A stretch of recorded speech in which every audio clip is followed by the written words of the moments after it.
enseigne la transmission. Et c'est celle-là, voilà. Hein. Eh bien, cette poésie nous amène aussi dans une forme d'humilité aussi. Une forme d'humilité. Hein. Parce qu'à force de lire, d'écouter nos grands poètes, hein, le Masnaoui, etc. Vous vous rendez compte? Quelquefois, je lis des textes, hein, nous lisons des textes qui ont été écrits il y a plus de 1000 ans. Hein, et on comprend à peine ces textes. C'était des esprits qui étaient bien supérieurs à nous. Ils vivaient il y a 1000 ans, il y a 15 siècles, il y a 2000 ans. Alors ça nous ramène à une forme d'humilité, bien sûr. Hein. Et là me vient une idée, une parole d'un de mes maîtres de commandants martiaux. Il disait, c'est un vieux japonais qui m'enseignait le sabre. Hein. Il disait, il riait, il est mort maintenant. Hein. Ouais, on a eu beaucoup de maîtres. Hein. Voilà. Et il disait, vous savez, notre art, c'est du sérieux. Hein. Mais nous, faut pas trop qu'on se prenne au sérieux. Voilà. C'était beau ça. Hein. Et ça j'ai retenu de lui. C'était un vieux japonais, un vieux. Voilà, il avait un grand sourire, je le vois encore devant moi. Voilà. Il était sévère, hein. Je veux dire, quand on fait un geste là-bas, on fait ça comme ça, on fait pas autrement. Hein. C'est très précis. Hein. Les gens qui apprennent le sabre avec moi le savent. Hein. Voilà. Mais lui, il faut pas trop qu'on se prenne au sérieux. Voilà. Donc ça, la poésie nous amène là, nous amène à cette humilité-là. Et donc peu à peu, cette poésie nous fait évoluer. Nous fait évoluer comment? Vers où? Eh bien, vers l'âge adulte. Vers l'âge adulte. Parce que voyez-vous, nous restons enfants, nous restons adolescents pendant très longtemps. Et il y a des gens qui vont mourir très vieux, qui seront toujours des enfants, qui seront toujours des adolescents. Ils auront pas réussi, ils n'auront pas réussi à passer à l'âge adulte. Alors qu'est-ce que c'est que l'enfance? C'est merveilleux l'enfance. Hein. Un enfant, qu'est-ce que c'est un enfant? C'est quelqu'un, bah, il n'a pas de questions, il obéit. Hein. Il a une maman, quand il tombe, eh bien, il se fait mal. La maman ou le papa, hein, bien sûr. Hein. Il n'y a pas que la maman. Hein. Le papa, ben, il va prendre son bébé, etc. Voilà. L'enfant, bah, c'est celui bah, qui est innocent, qui est heureux. Bah, depuis très longtemps, j'ai dit ça, je vous assure. Hein. Depuis plusieurs décennies. Si on aurait pu rester enfant, hein, hein, vous imaginez, parce que même les vieux comme nous, on se souvient, nous, hein, de notre enfance. Ouais. On était, c'était chouette, hein, c'est pas chouette. Et rappelez-vous, on n'avait pas de, on n'avait aucune activité intellectuelle, on regardait, il n'y avait pas pareil à un moment. Hein, c'était merveilleux. Voilà. Mais la loi d'Allah, la loi du divin, fait que nous ne devons pas rester comme ça. Voilà. Alors cet enfant, eh bien, il est heureux. Il est heureux, mais d'accord.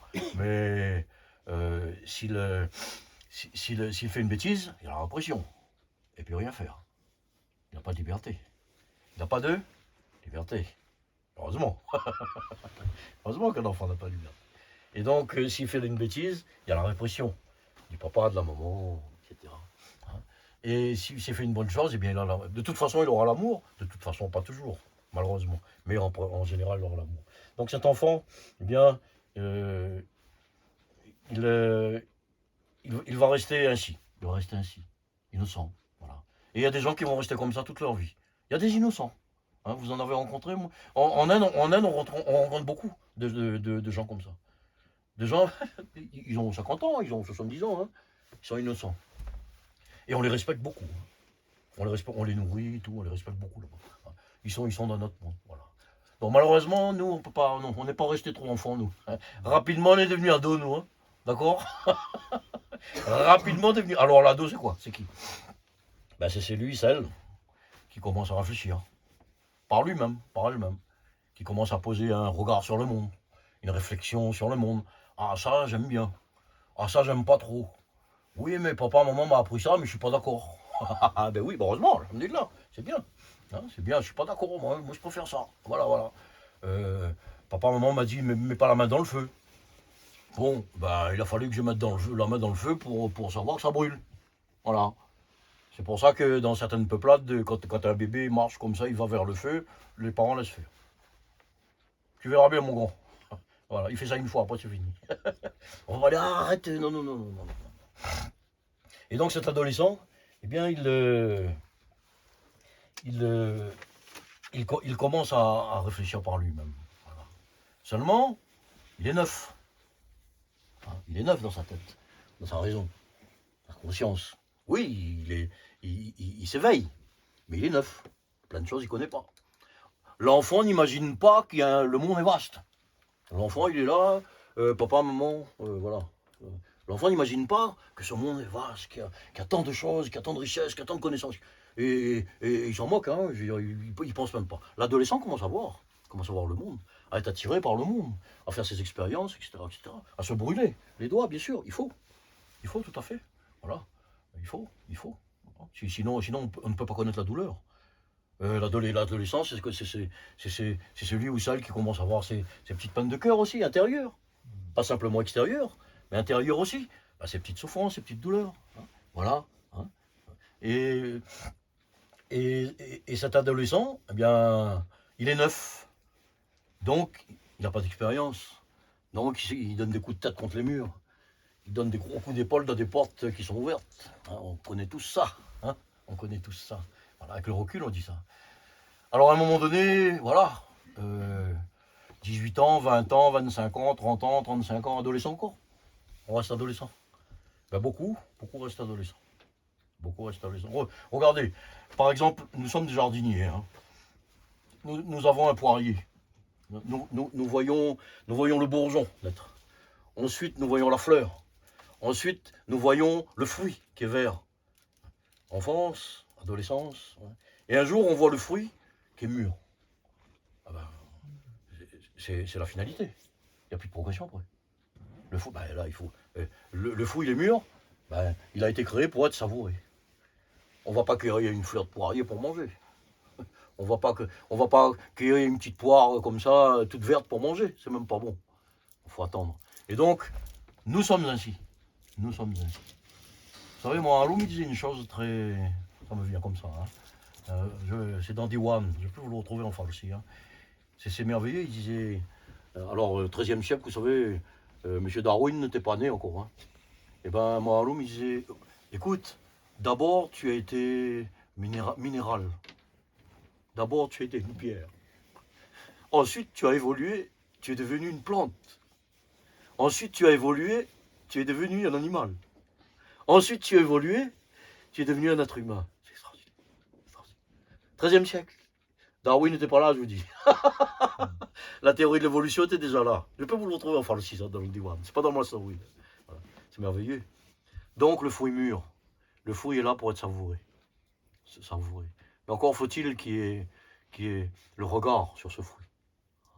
Le regard sur ce fruit. Vous savez, le divin nous donne constamment des fruits. Hein, des fruits tous les jours, tout le temps, dans la nuit. Et notre regard n'arrive pas à voir ce qu'on peut savourer de ces fruits-là. Mais, Inch'Allah, si on fréquente les vieux, les vieux qui ont su ce que c'est que ne pas savourer le fruit. Nous autres, les vieux, on a su ça. On a perdu. Ouais. On a le recul. On sait ce que c'est que ne pas savourer un fruit. On a le recul. Aujourd'hui, on vous dit à vous, les jeunes, eh bien, regardez les fruits autour de vous. Hein, et sachez qu'il faut être assez ambitieux, hein, pour vouloir cueillir le fruit et le savourer. Voilà. Donc c'est ça l'âge adulte. L'âge adulte. Donc l'adolescent, eh bien, il faut à un moment donné qu'il quitte.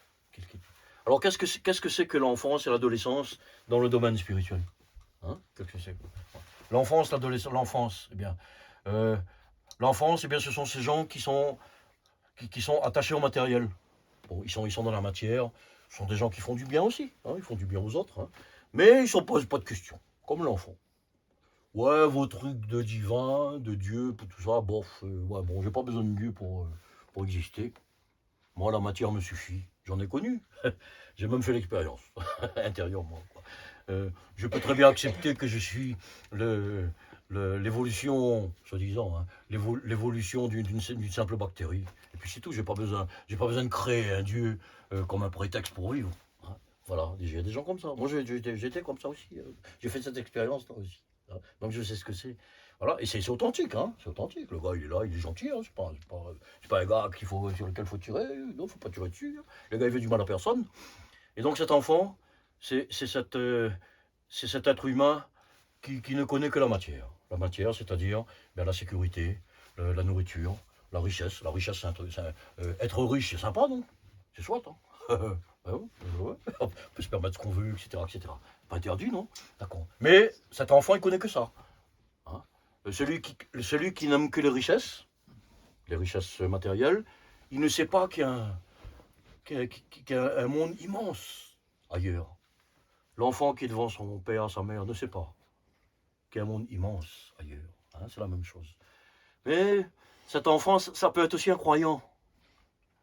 Un croyant, un chrétien, un musulman, eh bien, qui fait ses prières, qui va à l'église, etc. C'est quelqu'un de gentil.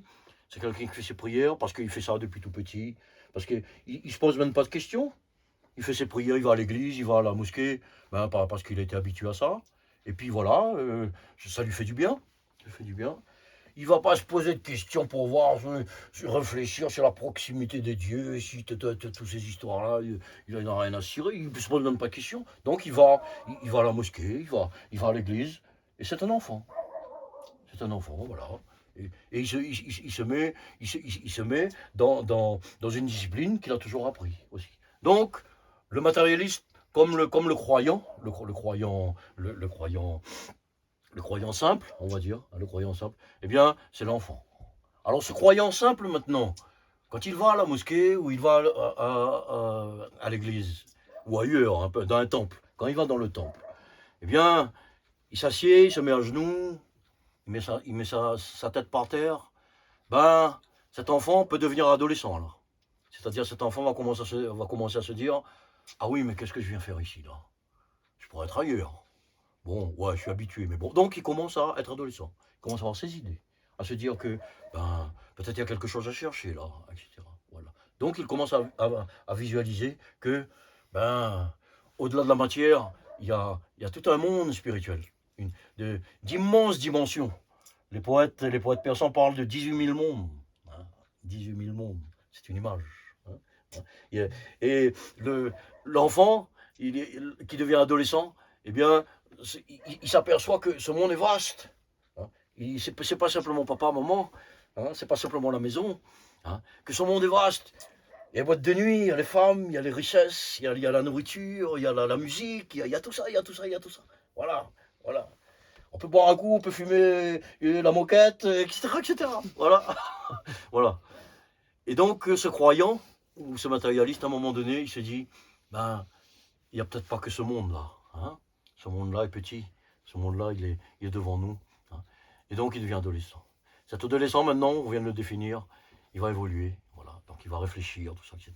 Mais alors, il reste comme ça. Hein. S'il vieillit et qu'il reste adolescent dans la spiritualité, hein, eh bien, bon, il va arriver à un certain vécu, de ce monde qu'il entrevoit. Là, hein. L'adolescent qui commence à boire une bière, à fumer un bout de moquette, eh bien, il trouve du plaisir. Il trouve du plaisir. Ben, s'il reste là-dedans, ben, il va continuer à trouver du plaisir, mais à un moment donné, ça va devenir dangereux aussi. Parce que peut-être qu'à un moment donné, à l'âge de 40 ans, 50 ans, 60 ans, peut-être qu'il faut passer à autre chose. On peut pas rester toujours. On en connaît autour de nous, même des amis, hein, qui sont toujours devant la bière et avec la moquette. Hein. Oui, non. Vous voyez, ils sont heureux. Non, personne. Personne. Personne n'est heureux. S'ils sont déjà toujours avec leur bière et la moquette, c'est qu'il y a un problème. Voilà. Donc ils sont pas passés de l'adolescence à l'âge adulte. Voilà. Voilà. Donc, le voyageur est passé devant le poirier. Ce voyageur a vu la poire qui est mûre. Nous, on l'a fait, ça. Et on n'a pas su cueillir. Là.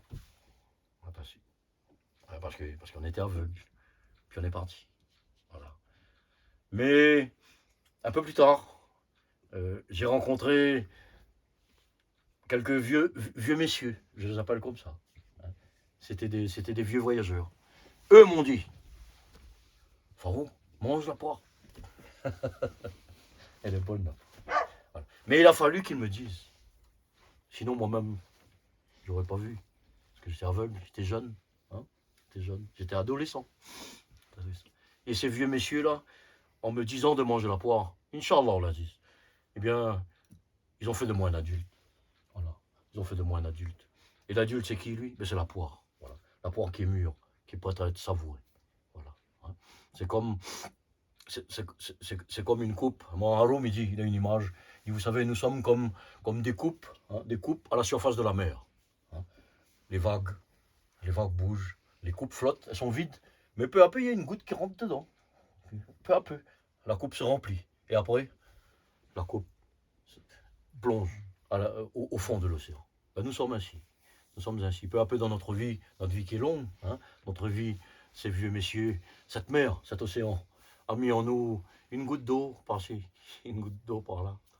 Alhamdulillah. Voilà. Et puis notre coupe, eh bien, elle s'est remplie. Elle s'est remplie. Ben, un jour, pour certaines personnes, ben, cette coupe, elle est obligée de déborder. Hein, elle est obligée de déborder. Voilà. Voilà. Sinon, sinon, on peut très bien rester au fond de la mer. Hein. C'est chouette le fond de la mer, vous savez. Il y a même une huître avec une perle au fond de la mer. Hein. Voilà la room. Hein. Et vous savez, l'expérience nous montre que quand on plonge au fond de la mer, de l'océan, et que avec notre connaissance, nous savons qu'il y a une huître perlière là. Cette huître, nous n'avons pas besoin de l'ouvrir. Elle est déjà ouverte. Quand le nageur va arriver devant l'huître, l'huître est ouverte et la perle est là. Voilà. Vous savez le mot Dorveish, hein, le mot derviche, hein, vous connaissez ce mot en français. Mon cher faisait ce commentaire-là. Dorveish, comme la perle. Dor, c'est la perle. Alors le soufi, le sahalik, le voyageur, c'est celui qui polie son cœur. Hein, qui polie son cœur. Parce que notre cœur est plein de poussière. Hein. Et un jour, hein, pour certaines personnes, ce cœur était tellement poli, eh bien, qu'il devait comme un miroir. Hein. Mon cher disait aussi, il dit, regardez, vous êtes chez vous. Vous savez que vous devez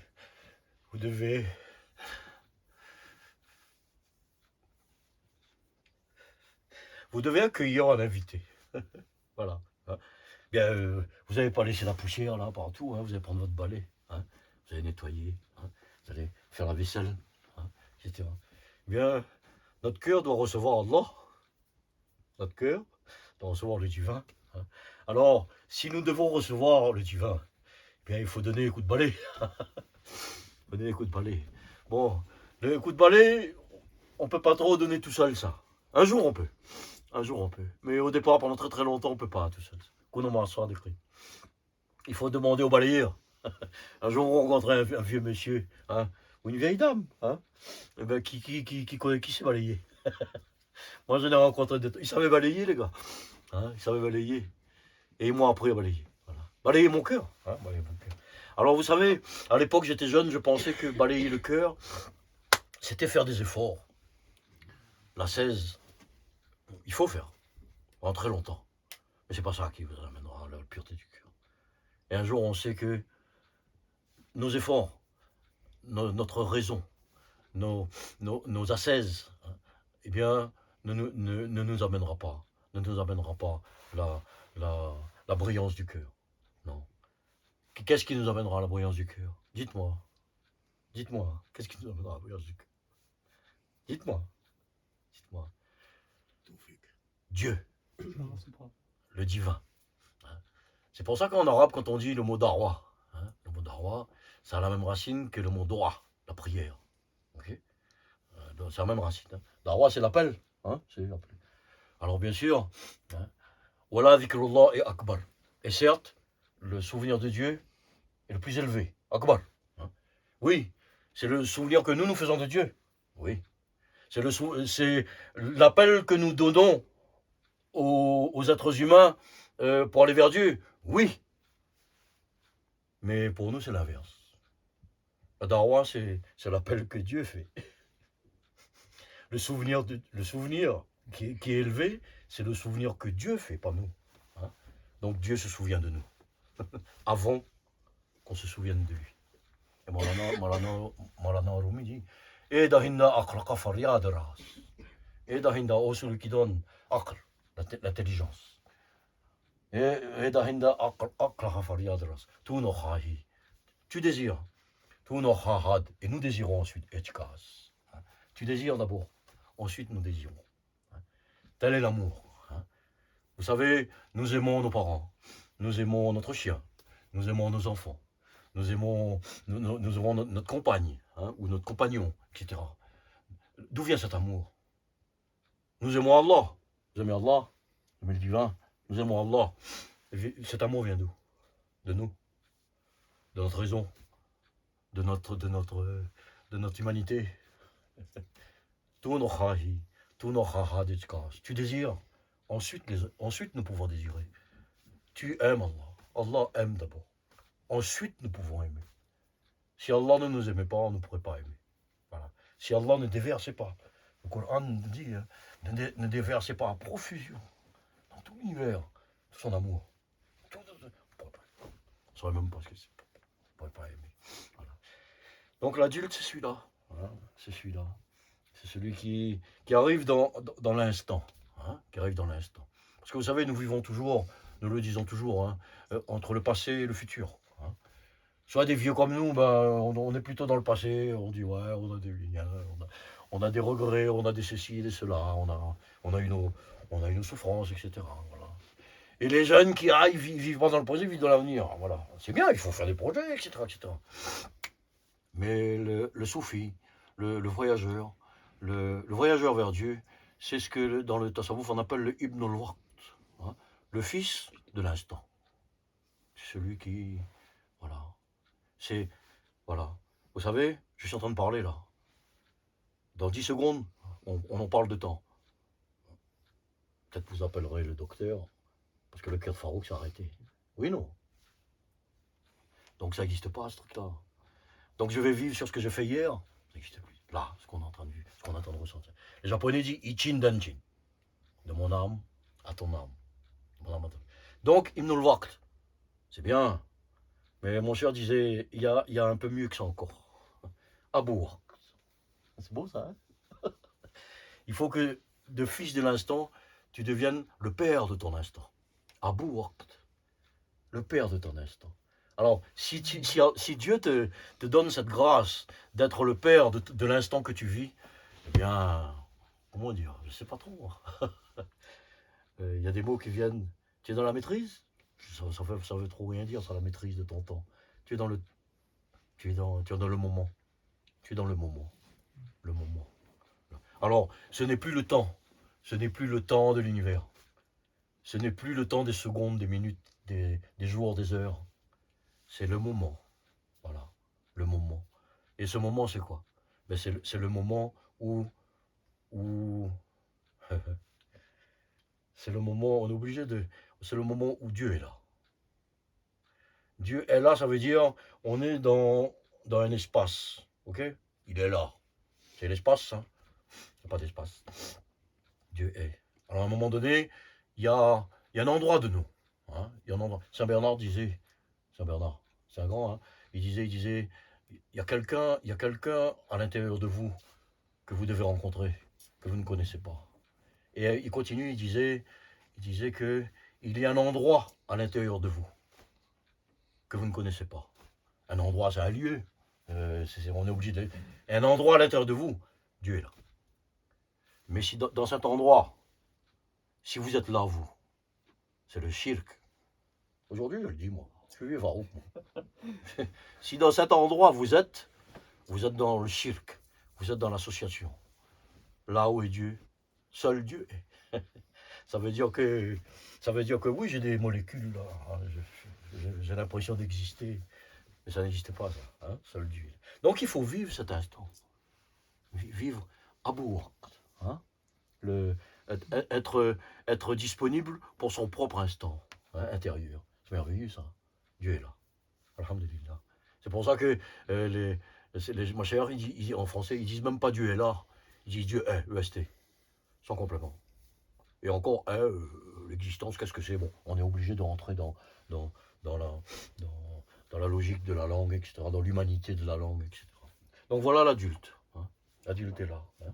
Et c'est pour ça qu'à un moment donné, je vais vous lire un truc des Moharoum, là. Hein. Vous savez, Moharoum, à un moment donné, il dit, quand vous dépassez l'adolescence, je transpose, hein.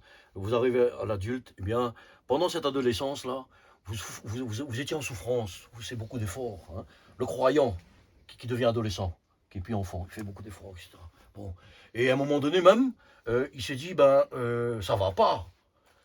Je suis en train, j'ai l'ambition d'aller vers, j'ai l'ambition d'aller vers le divin, qui est pur. Moi, je suis impur, donc ça va pas. Faut le, faut le dresser le gars. Hein. On fait tous ça, voilà. On fait ça longtemps, il faut, peut-être il faut. On fait ça longtemps. Hein. Moi, j'ai dit souvent, j'avais 20 ans. J'en suis sorti il n'y a pas longtemps. Hein. J'avais 20 ans. Je me pose une question sur moi-même. J'ai dit, ben voilà, je me suis dit, ça va pas. Farouk, ça va pas. Donc j'ai créé un Farouk, voilà. Voilà. Celui-là est magnifique. Super. Parfait. Angélique. Fantasme. Et pendant 40 ans,